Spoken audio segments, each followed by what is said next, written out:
बिस्मिल्लाहिर्रहमानिर्रहीम। अस्सलाम वालेकुम। ये उन दिनों की बात है जब PIA लाहौर मानचेस्टर लाहौर की फ़्लाइट्स ऑपरेट करती थी। आधी रात का वक्त था और लाहौर एयरपोर्ट और उसके इर्द गिर्द ज़बरदस्त आंधी और गरज चमक का तूफ़ान था। मानचेस्टर से लाहौर आने वाली PIA की फ़्लाइट अभी अफ़गानिस्तान की तरफ से पाकिस्तान की फ़ज़ाई हदूद में दाखिल हुई थी कि पायलट की कॉल पहले लाहौर एयरपोर्ट के कंट्रोल टावर और फिर रडार यूनिट में आई। राब्ता होने पर पायलट ने कंट्रोल टावर में बैठे एयर ट्रैफिक कंट्रोलर से मौसम की सूरत हाल पूछी।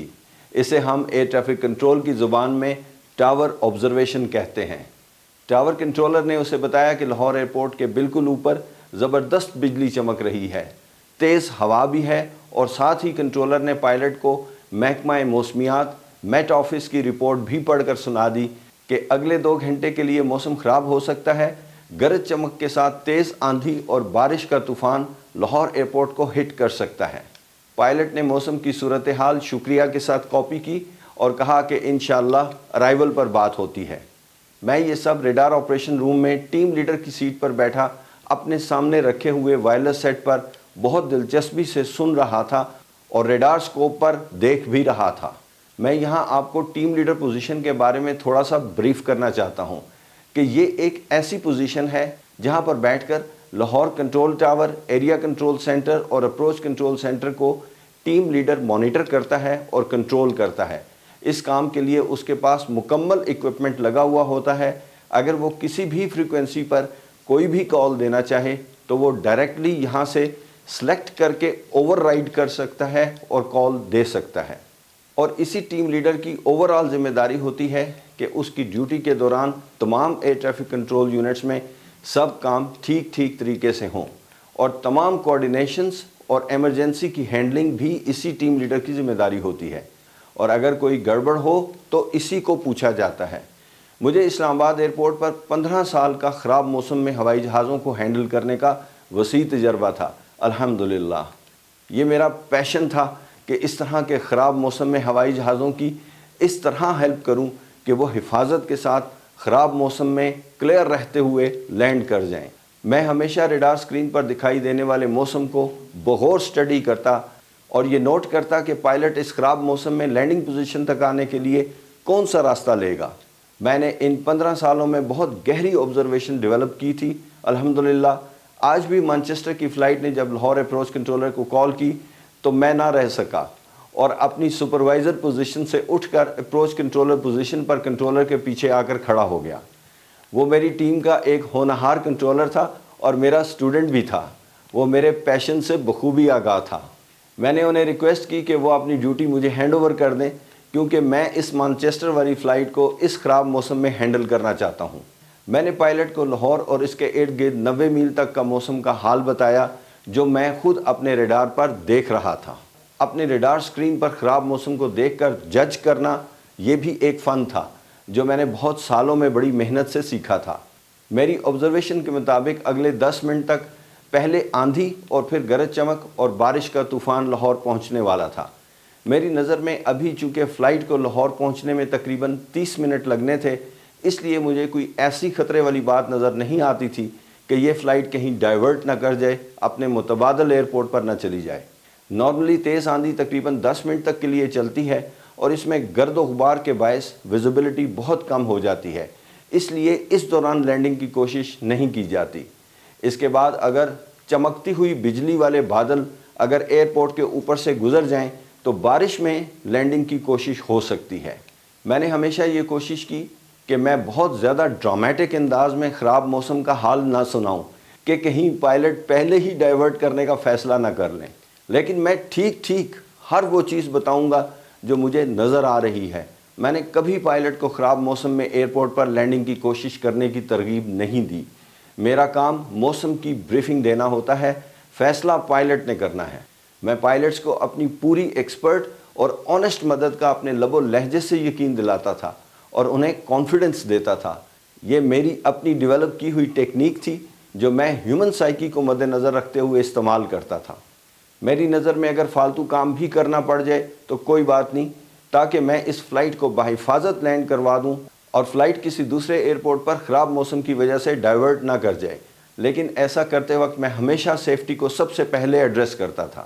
مجھے خاص کر UK سے آنے والی فلائٹس کے مسافروں کے بارے میں یہ خیال رہتا تھا کہ ہوائی جہاز کے ڈائیورٹ ہونے کی صورت میں مسافروں اور ان کو لینے کے لیے آئے ہوئے ان کے رشتہ داروں کو بہت تکلیف کا سامنا کرنا پڑے گا، کیونکہ ان میں سے اکثر مسافروں نے آگے کشمیر جانا ہوتا تھا۔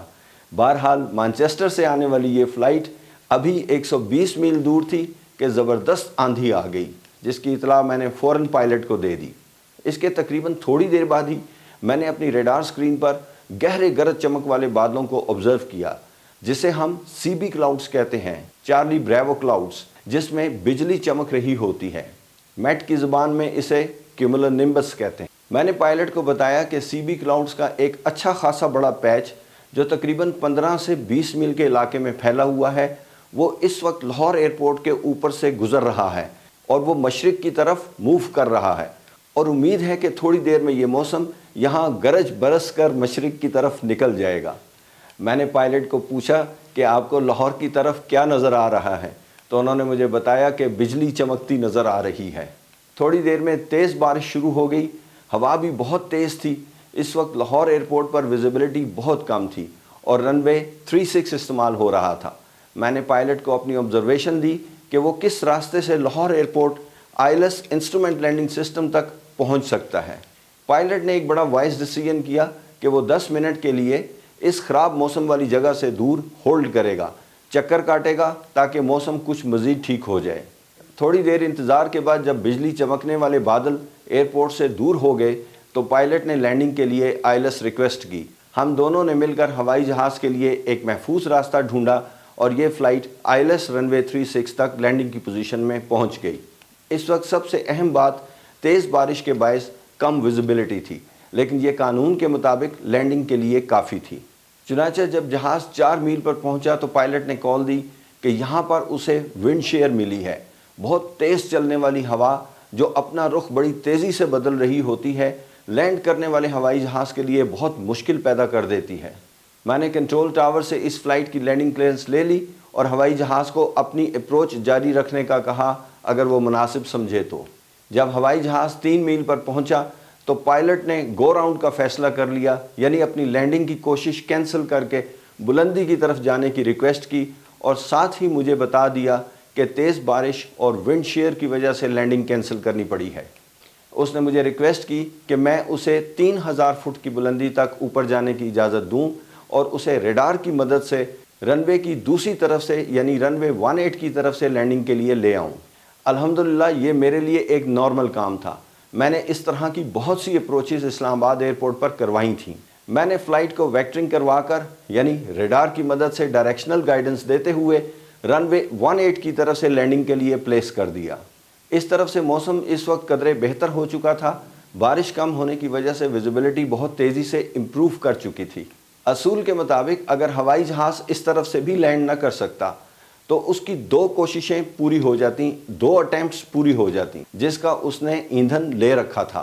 اس مرتبہ بھی لینڈنگ میں ناکامی کی صورت میں اس فلائٹ کو لازمی اپنے آلٹرنیٹ ایروڈروم یعنی متبادل ہوائی اڈے اسلام آباد ڈائیورٹ کرنا تھا، کیونکہ وہ پہلے ہی 10 منٹ ہولڈ بھی کر چکا تھا۔ یہ ساری ایندھن کی کیلکولیشنز ہوتی ہیں اور فلائٹ ٹیک آف کرنے سے پہلے کی جاتی ہیں۔ الحمدللہ اس مرتبہ پائلٹ کو 3 میل پر رن وے نظر آ گیا اور وہ بآسانی رن وے 18 کی طرف سے لینڈ کر گیا۔ پائلٹ نے لینڈنگ کے بعد میرا بہت شکریہ ادا کیا اور میری ایکسپرٹ اوپینین کی بہت تعریف کی۔ یہ لینڈنگ میرے لیے بہت تھرلنگ اور ایکسائٹنگ تھی، مجھے بہت لطف آیا۔ امید ہے آپ ایویشن لورز کو خراب موسم میں لینڈنگ کرنے والی فلائٹ کے بارے میں بہت اچھی ایکسائٹنگ معلومات آج کی ویڈیو میں ملی ہوں گی۔ Have a very safe flight, happy landing. Next video تک کے لیے اجازت چاہتا ہوں۔ اللہ حافظ۔